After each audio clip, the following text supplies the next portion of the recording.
तो hello everyone, welcome to the another video fan planner. और आज मैं एक्सप्लेन करने जा रहा हूँ बोरुटो का एपिसोड नंबर 54। जी हाँ, इसमें आज हमें सास्के दिखने वाला है जो किसी से बैटल करता है, लेकिन बोरुटो मिल जाता है और वो बोलता है कि भाई प्लीज मुझे स्टूडेंट बना लो, इसलिए वीडियो को एंड तक देखना। लेकिन इसके आगे क्या होता है वो तुम्हें वीडियो के एंड तक पता चल जाएगा। खैर चलिए शुरू करते हैं बिना किसी देरी के, लॉर्ड ओत्सुत्सुकी का नाम लेकर। तो भी वीडियो की शुरुआत में सास्के कहता है कि तो तुम हो नारुतो के बेटे, तुम्हारा नाम क्या है? वो बोलता है मेरा नाम बोरुटो उज़ुमाकी है। तभी हिनाटा आती है और कहती है कि अरे ये तो सास्के है सच में। फिर सास्के पूछता है कि क्या नारुतो घर पर है? वो बोलती है नहीं, वो यहाँ पर नहीं है, शायद वो ऑफिस में होगा। तो सास्के कहता है ठीक है, मैं समझ गया, मुझे माफ करना डिस्टर्ब करने के लिए। वेल फिर वो वहाँ से निकल जाता है, लेकिन बोरुटो कहता है तो ये है डैड के राइवल सास्के उचिहा। खैर मुझे जाकर उस बुढ़ाऊ को बताना होगा। तभी सास्के उसे पकड़ लेता है और कहता है तुम्हारी माँ ने कहा रुकने के लिए ना, और तुम बुढ़ाऊ किसे बुला रहे हो? तुम्हारा मतलब कहीं नारुतो से तो नहीं है? तभी हिनाटा आ जाती है और उसे समझाने की कोशिश कर रही थी, लेकिन तब तक सास्के वहाँ से चला जाता है। थोड़ी देर बाद सास्के वही नारुतो का जैकेट देखता है जो बोरुटो ने फेंक दिया था। वहीं होकागे ऑफिस में शिकामारु आता है और देखता है कि नारुतो तो बेहोश पड़ा हुआ है, और उसे पूछने पर पता चलता है कि नारुतो ने फिर से हिमावारी का बर्थडे मिस कर दिया। तो शिकामारु कहता है तुम पागल हो गए हो, मैंने पहले ही कहा था कि तुम घर चले जाओ। लेकिन नारुतो कहता है ये करना पॉसिबल नहीं है, हमें चुनिन एग्जाम की तैयारी करनी है, ऊपर से वो व्हाइट जेत्सु। शिकामारु कहता है कि अब तो 10 साल हो गया है उसके गुजरे हुए, लेकिन अब फिर से वो ना जाने कहां से आ रहे हैं। तभी वहां पे सास्के आ जाता है और एक स्क्रॉल देता है नारुतो को और बोलता है कि ये लो एक गिफ्ट कागुया की तरफ से। उसके बाद नारुतो वो स्क्रॉल खोल के पढ़ता है और कहता है हाँ मुझे नहीं पता इसमें क्या लिखा हुआ है, लेकिन कुछ तो गड़बड़ होने वाला है। सास्के भी बताता है कि वो इस लेटर को अपने रेनेगान से नहीं पढ़ पाया। नारुतो कहता है इसे साइफर कॉर्प को दे देते हैं, वो लोग इसे डिकोड कर लेंगे। फिर शिकामारु बोलता है सास्के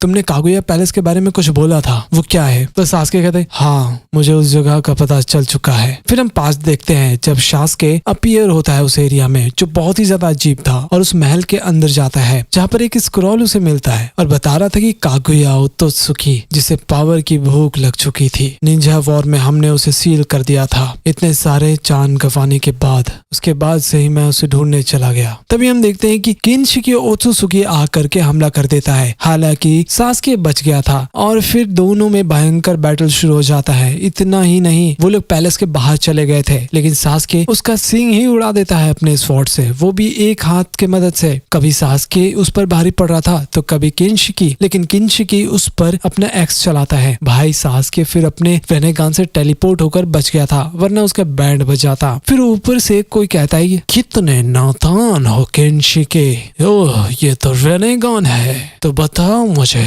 यहाँ पर तुम क्या कर रहे हो, और ये भी बताओ कि कागुया ओत्सुत्सुकी कहाँ पर है। सास्के कहता है क्या तुम्हें नहीं पता कि कागुया कहाँ पर है? वेल अच्छी बात है। लेकिन तभी किनशिकी हमला करने लग जाता है, तो सास्के को समझ आ जाता है कि ऐसा चलता रहा तो बहुत ही ज्यादा दिक्कत हो जाएगा। फिर वो अपने रेनेगान का यूज करके दूसरे डायमेंशन में पहुंच जाता है। उसके बाद प्रेजेंट में सास्के बोलता है कि वो लोग अपने आप को ओत्सुत्सुकी बुलाते हैं, ये लोग उसी क्लैन से है। भाई शिकामारु चिंता में चला जाता है और कहता है ये तो बहुत ही बड़ा प्रॉब्लम है, क्या इससे दूसरा जंग चालू हो जाएगा? लेकिन नारुतो कहता है हमें कुछ भी नहीं पता, तो हमें ध्यान रखना होगा, हम दूसरा वॉर नहीं झेल सकते। तो सास्के आकर उसे एक जैकेट देता है और बताता है कि आते वक्त उसे ये जैकेट रोड पर मिला। फिर नारुतो समझ आ जाता है कि ये किसका काम है। तो सास्के कहता है मैं तुम्हारे बच्चे से मिला, वो भी बिल्कुल तुम्हारी तरह है जब तुम छोटे थे। नारुतो कहता है नहीं, वो बिल्कुल भी मेरे जैसा नहीं है, वो बल्कि तुम्हारी तरह है, शायद वो तुम्हारे से अलग है। वो लोग दिन रात नए ब्रांडेड कपड़े पहनते हैं, लेकिन शायद हम दोनों ही पीछे रह गए। सास्के बोलता है नहीं ऐसा नहीं है, तुम गलत हो, शिनोबी का सोल कभी नहीं बदलता, चाहे कुछ भी हो जाए। नारुतो कहता है विश्वास करो, इस कॉन्टेस्ट में मैं विनर हूँ। फिर सास्के हंसता है और उसे लूजर बोलकर वहाँ से निकल पड़ता है। तभी उसे जाते जाते कुछ दिखाई देता है। एक्चुअली वहाँ पर बोरुटो आ रहा था होकागे ऑफिस में, लेकिन रुको जरा, सास्के उसके पास आ गया था और कहता है तुमने कहा कि तुम डैड को पीटना चाहते हो है ना?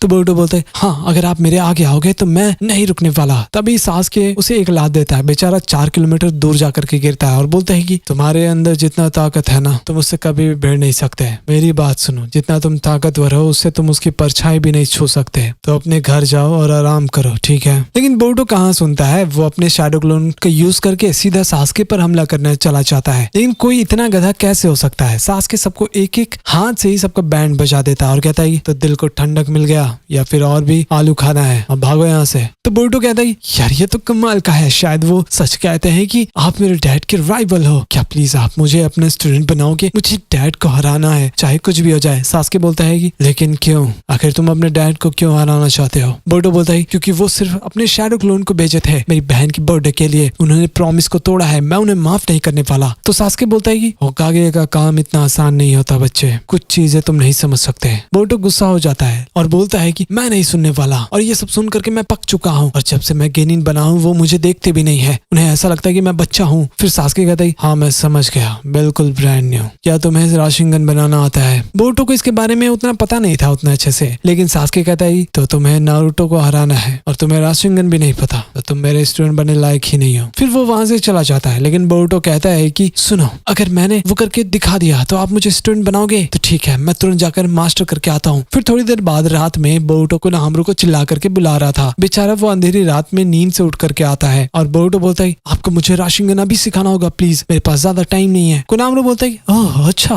तो ये चुनिन एग्जाम के लिए है हाँ, ताकि तुम 7 होकागे को सरप्राइज कर दो, तो अब तुम असली शिनोबी जैसा काम कर रहे हो। मैं वो इंस्ट्रक्टर बनना चाहता हूँ जिसने इस जोत्सु को आगे पास ऑन किया, लॉर्ड 4 और लॉर्ड 7, मैं ये आपका काम जरूर करके दिखाऊंगा। फिर अगली सुबह कोनामरू बोलता है कि क्या हो गया, तुम्हें फिर से ट्राई करना चाहिए, बिल्कुल मेरे जैसा। बोरुटो कहता है हाँ मुझे पता है, लेकिन ऐसे करने से कुछ भी नहीं हो रहा। फिर दोनों चिल्लाने लग जाते हैं एक दूसरे के ऊपर। फिर थोड़ी देर बाद बोरुटो कहता है लेकिन राशिंगन को वाटर बलून से क्या ही लेना देना है, कोई अच्छा चीज नहीं है क्या सिखाने के लिए? फिर वो उस बलून को पटक करके फोड़ देता है। कोनामरू कहता है सुनो, लॉर्ड 4 को 3 साल लग गया इसे बनाने में और परफेक्ट करने में 6 महीने लग गए, ये ऑब्वियसली डिफिकल्ट ही होगा, चलो फिर से कोशिश करो। फिर कुछ टाइम बाद रेस्टोरेंट में बोरुटो नींद ले रहा था, बाकी लोग उसको उठाते हैं। मिज़ुकी पूछता है कि तुम कुछ कर रहे हो क्या, या फिर ज्यादा रात तक जाग रहे हो? बोरुटो बोलता है कि नहीं ऐसा कुछ भी नहीं है। वहीं सारदा बगल में बोल रही थी कि हाँ ये बहुत ही ज्यादा कर देता है और ये सब कुछ मेरे डैड के वजह से हुआ है। फिर हम पास देखते हैं जब सास्के घर आता है और उसे देख करके सारदा और साकुरा दोनों ही चौंक जाते हैं। भाई साकुरा तो बेहोश हो गई थी कि सास्के घर कैसे आ गया। फिर सारदा बोलती है कि आप बहुत ही टेंशन लेती हो मॉम, वैसे आप कितने समय के लिए आए हो डैड? सास्के कहता है कि जब तक तुम चोनिन एग्जाम नहीं दे देती।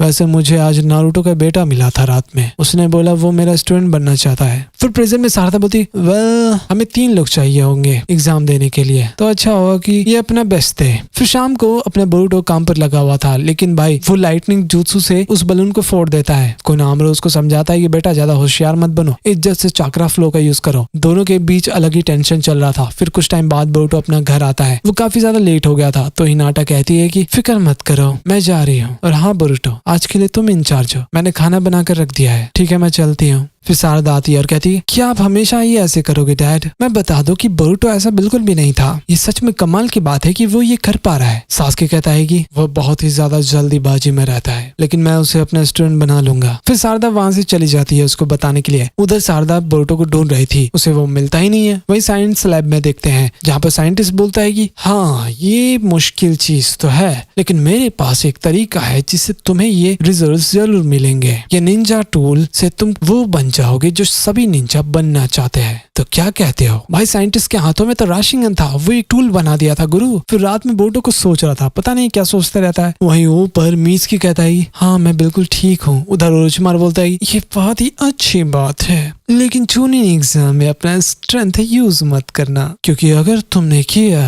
तो तुम्हें वो लोग निकाल देंगे। फिर अगली सुबह बोरुटो वो राशिंगन बनाकर दिखाता है सास्के को। भाई उसे देखकर सास्के को नारुतो का याद आ रहा था और बोलता है तो तुम एक दिन के ट्रेनिंग से ये सब कर पा रहे हो? हाँ। वो बोलता है मैं डैड के जैसा नहीं हूँ, मेरे पास स्किल है। तो सास्के कहता है लगता है कि तुम नारुतो से बहुत ही अलग हो, लेकिन मुझे ऐसा नहीं लग रहा। बोरुटो कहता है हे लेकिन क्या आप मुझे अपना स्टूडेंट बनाओगे या फिर नहीं? सास्के कहता है ठीक है तुम आज से मेरे स्टूडेंट बन सकते हो। भाई वो एक्साइटेड हो जाता है, लेकिन उसका हाथ में जो टूल लगा हुआ था ना वो सास्के को पता चल चुका था, लेकिन अब वो क्या करता है वो हमें अगले वीडियो में पता चल जाएगा। तो गुरु लोग जैसा कि तुमने देखा सास्के का चेला बोरुटो बनना चाहता है, लेकिन सारदा किसका चेली बनेगी वो तुम लोग मुझे कमेंट में जरूर बता देना। और जाने से पहले वीडियो को लाइक और चैनल को सब्सक्राइब जरूर कर देना, मुझे बताने की जरूरत नहीं है। Till then keep watching एनीप्लेनर।